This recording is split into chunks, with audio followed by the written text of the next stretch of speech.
Manastiri Spiles në fshatin Saraqinisht të Bashkisë Gjirokastër po i nënshtrohet procesit të restaurimit, duke u rikthyer në vëmendjen e institucioneve përgjegjëse për mbrojtjen e trashëgimisë kulturore.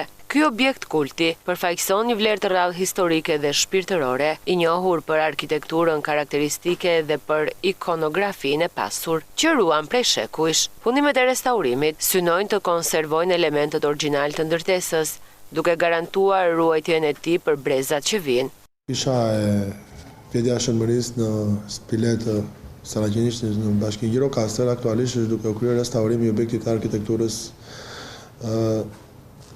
në ana konservimi dhe restaurimi i gjithë objektit të kishës. Kontrata është lidhur nga Instituti Kombëtar i Trashëgimisë Kulturore në muajin shkurt të këtij viti me një afat 12 mujor.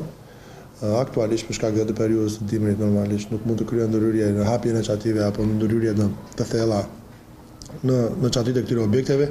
Gjatë kësaj kohe, pra, duke filluar nga muaji maj, ka filluar pjesa e pastrimit të kupolës, si dhe restaurimi i gjithë kupolave të këtij objekti. Ka përfunduar pjesën e narteksit, do vazhdojmë me naosin me tamburin në pjesën e çatis. Ndërkohë, fugatimi apo gjithë restaurimi i elementëve të strukturore si gurët apo dhe trarët të këtij objekti, po i nënshtrohen në konservimin dhe restaurimin të plotë. Ka përfunduar pastrimi i ambientit në hyrje dhe përdallë këtij manastiri, rreth këtij manastiri, dhe po vazhdon puna e cila me ritme të mira duke u respektuar të gjitha konventat e ndërkombëtare dhe kombëtare të restaurimit.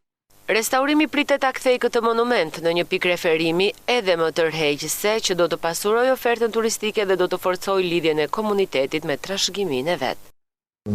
Objektet e kultit në qarkun e Gjirokastrës aktualisht nisur nga rritja e numrit të turistëve në përgjithësi në gjithë qarkun, kanë patur një rritje të vizitueshmërisë. Disa nga objektet më të rëndësishme që vizitohen janë kisha Fjetja e Shënmërisë në fshatin Labove Kryqit, apo dhe manastiri, apo dhe Teqeja e Melanit, e cila është jo vetëm objekt kulti, po dhe një objekt i arkeologjisë. Gjithashtu dhe kisha e Kosinës apo Eleusës në zonën e Përmetit, pasi janë objekte të rëndësishme dhe me vlera të veçanta në llojin e tyre. Projekti i restaurimit të manastirit të Spiles është një hap i rëndësishëm për ruajtjen dhe vlerësimin e identitetit historik të kësaj pasurie unike.